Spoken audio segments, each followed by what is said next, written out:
Our presenter for the 1 p.m. time slot is David Watson. He is from Purcellville, Virginia, and will be sharing with us his capstone project, Calvary Baptist Church 15-Year Master Plan. Please join us in welcoming him. Well, thank you all for coming, and I want to present to you my capstone of Calvary Baptist Church in New South Wales, Australia. And before we get into the project, I really want to talk about the story of how this happened, because it's kind of a strange story, but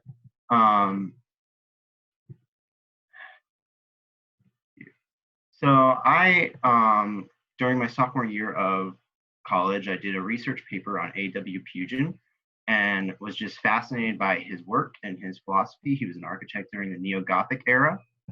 And shortly after that, I watched a documentary on Bjarke Ingels, who is an architect from Denmark, and just completely was captured by his work. And he's created work such as the VM House, Copenhagen in Denmark, a waste-to-energy power plant with a ski slope on the outside of it, and the Court Scraper in New York City, which is a combination of a New York skyscraper that also incorporates a courtyard and creates a beautiful housing space. And his work is constantly about asking the question, what can we do differently? And this documentary just completely captured my imagination. And so I fell in love with architectural design. I really did. And when Capstones was rolling around, I reached out to Tim Hunsinger, who's an architect with ABWE and has taught a number of adjunct classes at the ICC and is a fantastic professor. And I asked, is there any way I could do a capstone project with ABWE perhaps? And he offered me this opportunity with Calvary Baptist Church in Australia.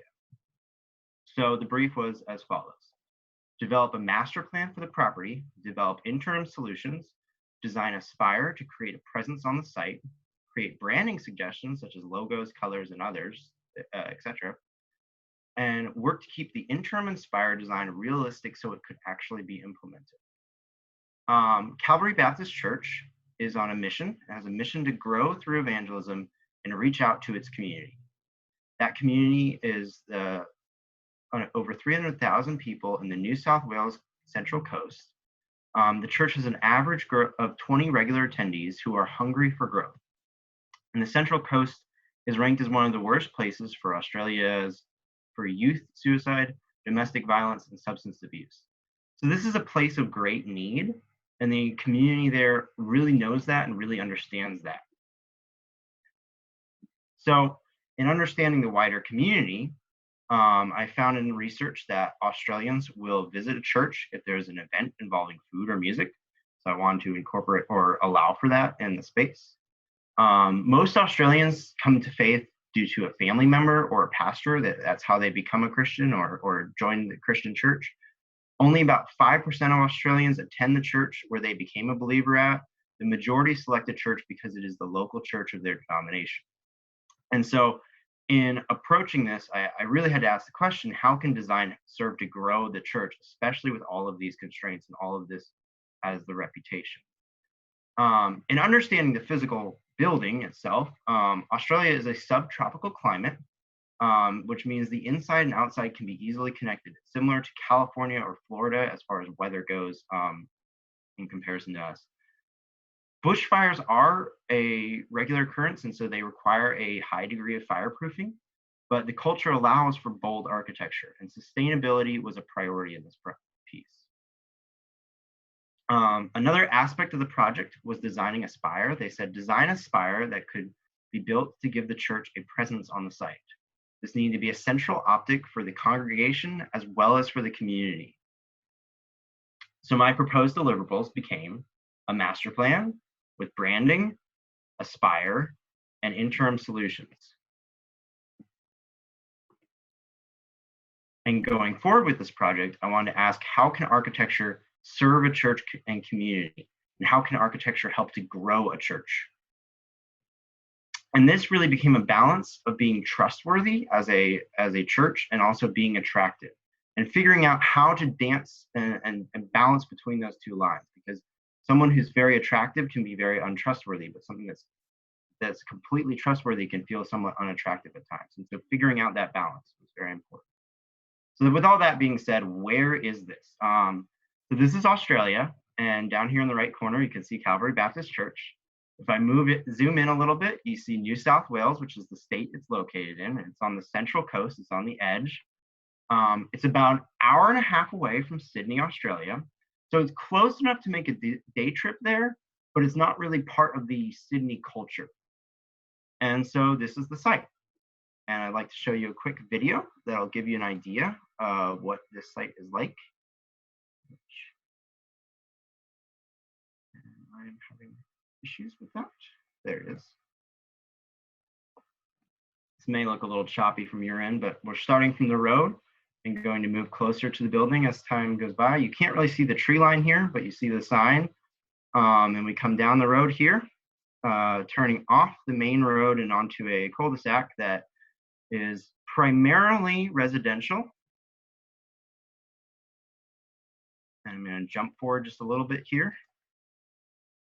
Moving along, we see the entrance and their signage. And there's the existing structure.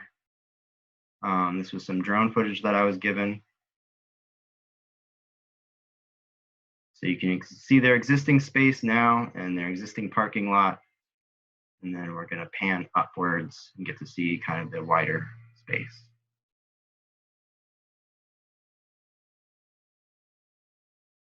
You see that beautiful Australian wilderness. Just a beautiful place. And the coastline there. So getting back to, so this is the existing site and solution. Currently it's a house that has been renovated in a lot of ways. It was meant as a parsonage, but it's now started to be merged with a lot of things. They meet in the garage. This is the inside of the garage. It's again been renovated, and while this is nice and gets the job done, it's small and doesn't allow, it very much limits their growth. From the outside, if you want to use the restroom, you have to go out these doors here and then come up these steps into these bathroom doors. And they're very small bathrooms, it's one toilet per room. Also, because there's outward facing doors, they've reportedly found snakes, spiders, and all sorts of critters that you really don't want in your bathroom. Furthermore, their community space is primarily back here in this building. And in order to get there, you have to come out, go up these steps and up this ramp. And this is just far too inaccessible, especially when the majority of their church body is seniors. Also, that community space is just getting a little too small for them as they're growing. Finally, this is a view from the road that we saw earlier, but you can see here the one real central problem is you can't see the church. You don't know that there's a church back here. We have this logo and this signage, but this is another element that they brought to me and said, we want something better. This logo is very complex and doesn't immediately communicate church or anything to do with Christianity. Probably the biggest way of looking at that is that the word church is one of the smallest elements on the entire logo. And so getting something that more quickly and more clearly communicated church was very important to them. So with the wider site, we've got a top-down view of the site as a whole, with the main road here and the cul-de-sac back here. We were looking at this and I said, well, we can build the first building. We can build a building up front here, which would technically solve your problem, but be very awkward. We could build back behind here, which would be less awkward, but be low visibility and wouldn't help to grow your people. Or we could build out here and we could maybe let the wider community know that you're there better and you get more visitors. And they said, well, we like the idea of building out here with the third space, but we can't really afford that right now. And maybe in time we can, but right now we need an interim solution. So that became this, and this became the final master plan for the church. So breaking this down, we see the existing building here. We start by giving them an addition, which would be a larger community space with bathrooms that would be more accessible. We add a tower out to the right And that allows them to attract more attention from the wider community, letting them know that they're a church.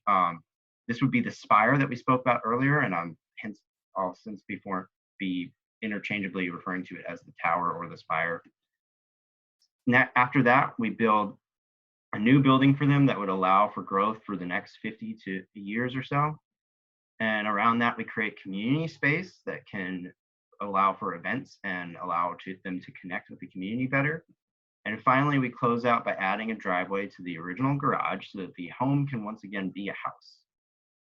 Now, in going forward with the design and with the aesthetics especially, I talked with them about their vision as the church.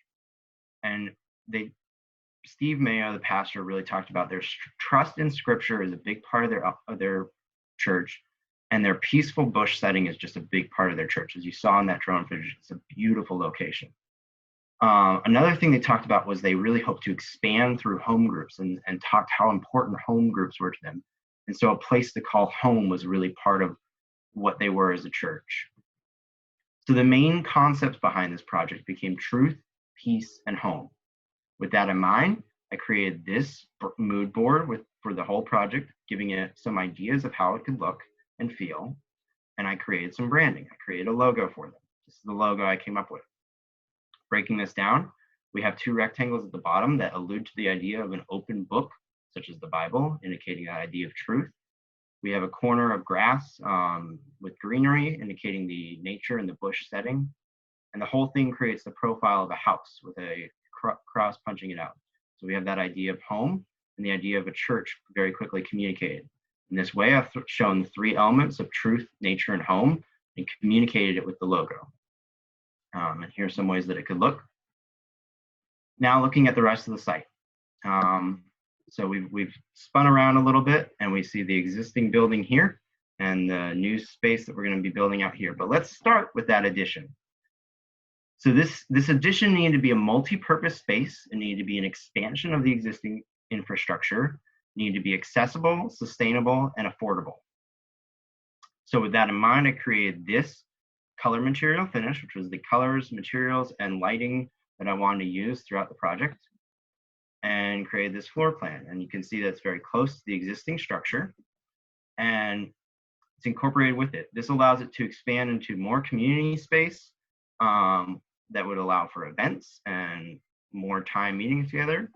There's some outdoor storage, and there's three large toilets, men, women, and a family toilet, so that they can hopefully use the restroom without fear of snakes. So looking inside, you can see the glass wall.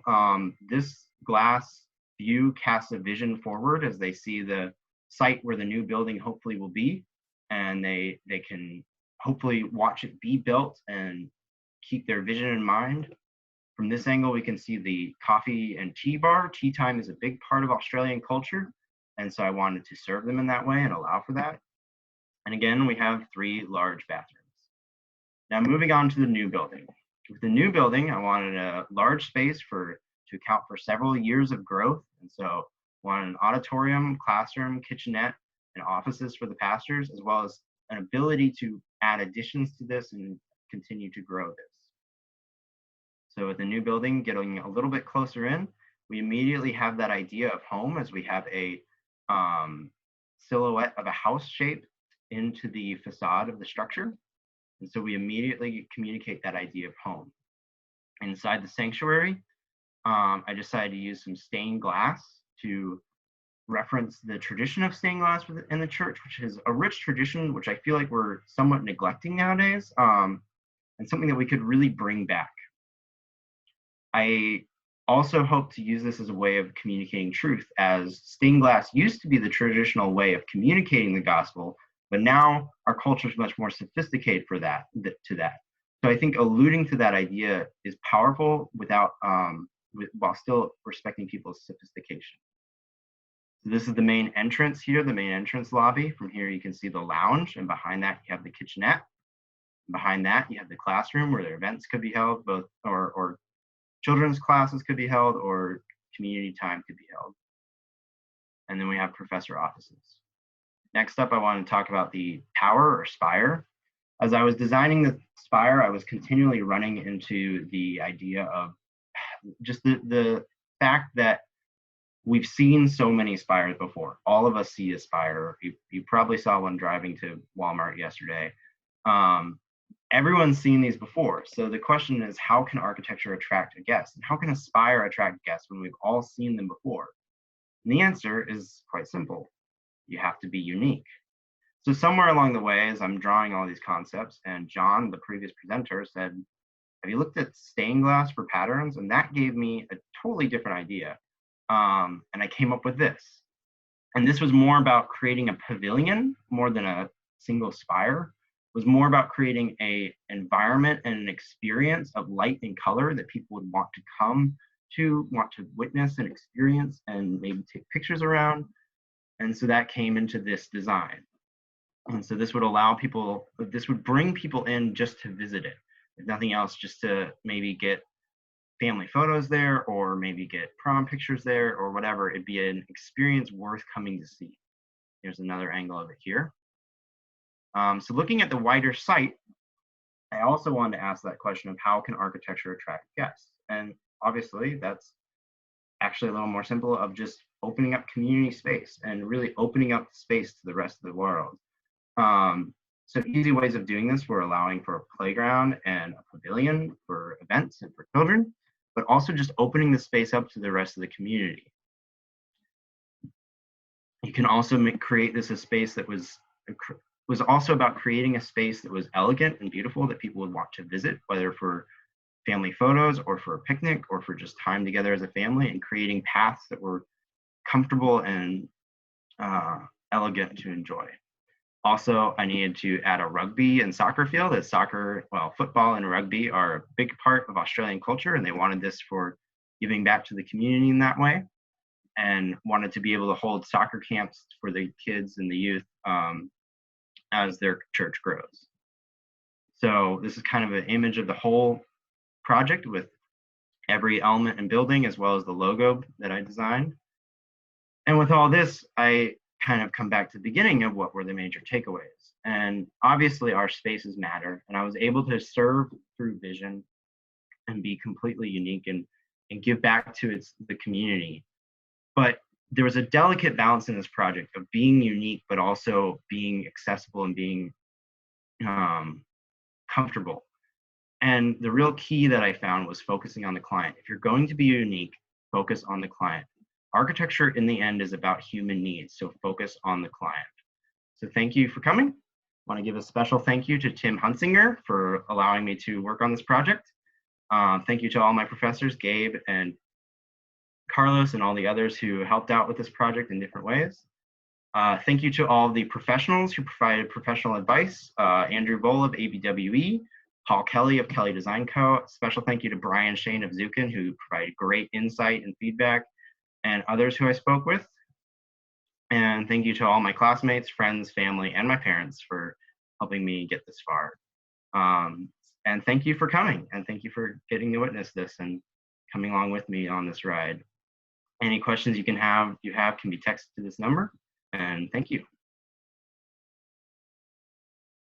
All right, thank you, David. I have a few questions here. What was the thought process for choosing the colors for the new logo? It came from having a succinct brand behind the entire church. And when I made the decision to use stained glass, I wanted that to connect with every element of the church. And so the stained glass I knew was going to be pastel. And so I knew that the logo had to have pastel levels. And so I connected those colors back together. And so I wanted the entire brand of the church to be succinct and consistent.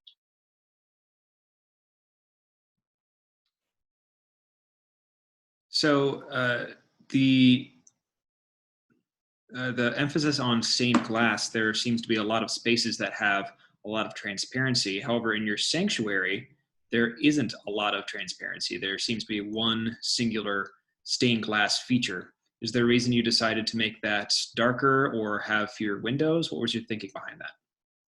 Mostly that was a necessity of the environment and the space. Obviously, the trend now is to make sanctuary super dark like a concert hall.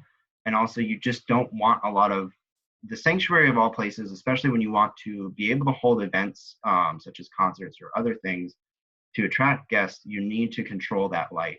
And so if I were to overuse the windows, it wouldn't have been, I wouldn't have been able to control the light in that space.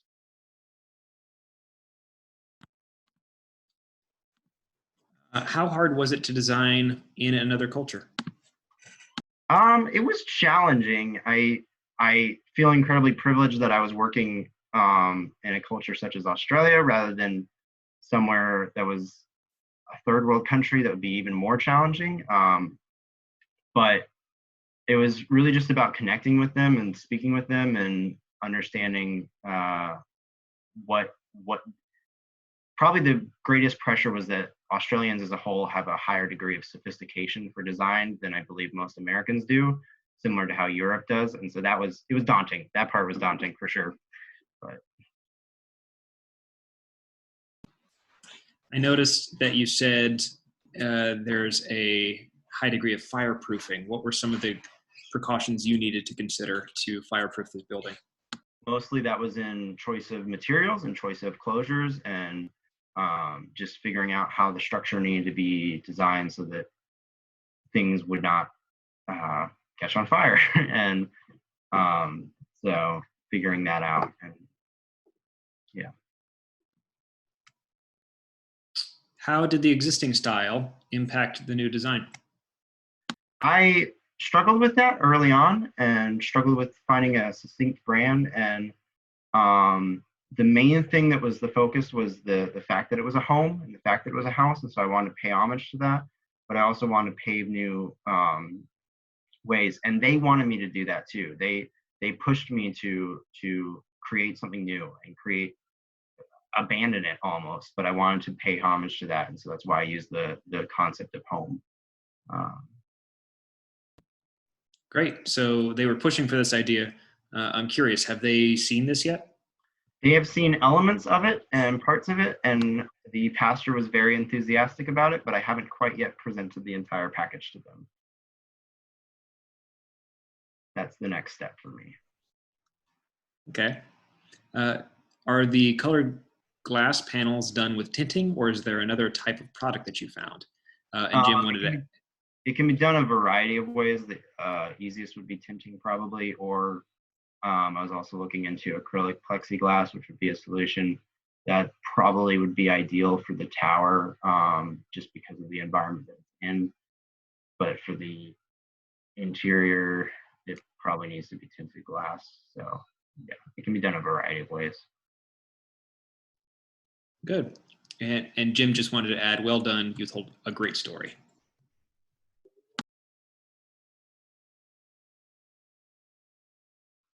So now I would like to hand it over to Carlos for some comments and questions. Carlos? Hey, David, besides the logo and the spire, what else does the branding study include? Sorry? I'll repeat the question. Besides the logo and the spire, what else does the branding study include? Well, it's a focus on what they need as a church and what their vision is. And then also I have a packet that will be their typography and some suggestions for different elements of it. Mm-hmm. Okay. The next question, I guess, is related to Gabe's asking you about the fireproofing. But my question is about, does the exterior design that you came up with try to resemble the architecture of the region, or you did not care much about it? I did try to pay homage to a lot of the culture, and that was a lot of my early study. But they allow for boldness in their designs, and that was something that I found very quickly. And so it was a balance of both. Okay. And in your design, did you also consider more future expansion areas besides the one that you already worked? Yes, I want, my hope is that the floor plan can be expanded upon in several ways, and I have ways of doing that. And working with that, you can blow this out and create a new space back here. And then also my hope is to rework this a little bit so that you could add on a second classroom over here. Okay, great. Well, those images look great. Great job, David. Thank you. Thank you. Sure. Thanks, Kay. Thank you, Carlos. Mhm. I am also going to see if Tim Hunsinger would like to share anything. Tim, are you with us? Would you like to share? Yeah, I'm here. David had to really pursue culture in this. That was probably one of the biggest things that he was having to overcome. You know, they're in a current house, so they're used to that, and trying to extract information out of the current pastor, interim pastor, and the congregation there was a big part of what fed into this. And I think you did a great job at that. I like the branding that's done so far, because that's something that they've struggled with, and the Spire also, because they're trying to find presence in this community. The church has went to almost nothing, and they see some of these first steps as realistic phases. So I think this will be an encouragement to them, and the connection of the building to nature, especially in the community space and the classrooms and stuff like that, was so important, because the Australians in this area are so connected to the Central Coast. Is one of the most beautiful areas of Australia, and they spend a tremendous amount of time. I think David captured that with the vistas and the use of glass. So well done.